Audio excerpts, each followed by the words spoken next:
प्रियंका भारती जी को बहुत गौर से सुनिए, उन्होंने क्या कहा। ओके, प्रियंका भारती, आइए प्रियंका जी, और बताइए सर्वे देखकर आपको कैसा लगा, कौन सा आंकड़ा आपको सबसे ज्यादा पसंद आया इसमें? Good question, you are a good question. देखिए, मुझे लगता है कि सर्वे का तो कम से कम ये है कि इनके सूत्र पता हैं। ऐसा नहीं है कि इनके सूत्र का कोई सूत्र नहीं पता चला सकता है, ऐसा कम से कम नहीं है। ये बड़ी अच्छी बात कही आप।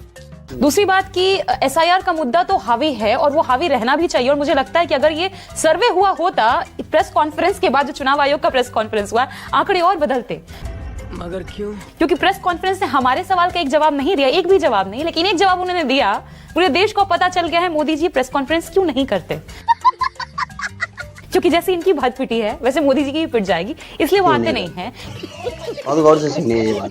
क्यों और ऐसा कैसे हो सकता है कि मुख्य चुनाव आयुक्त ऑन कैमरा इतने सारे प्रेस के लोगों के सामने जर्नलिस्ट के सामने झूठ बोलते हैं।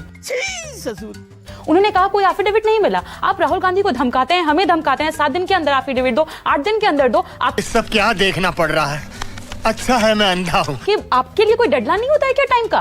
बीजेडी के लोगों ने आपको दिया ना दिसंबर में, पिछले साल ही आपको एफिडेविट्स दिए, 18,000 एफिडेविट्स अखिलेश जी ने दिए। कहाँ है? मैं नहीं बताऊंगा। कहाँ आपने उसके ऊपर कौन सी कार्रवाई की है? आप नहीं बताते हैं। और सबसे इंटरेस्टिंग तो ये है कि जब उनसे सवाल किया गया कि 0-0 क्यों है, तो वो बोलते हैं कि ये घर एग्जिस्ट नहीं करते हैं। जबकि मोदी जी के पुराने भाषण है कि 2022 तक कोई भी बेघर नहीं बचेगा।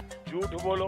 तो अब मोदी जी को काट रहे हैं। लेकिन इंटरेस्टिंग ये है कि जब आप कहते हैं कि जिनके घर नहीं है उसको 0-0 कर दिया, तो जिनके पिता नहीं है उनका नाम अगड़म बगड़म लिखे हैं क्या?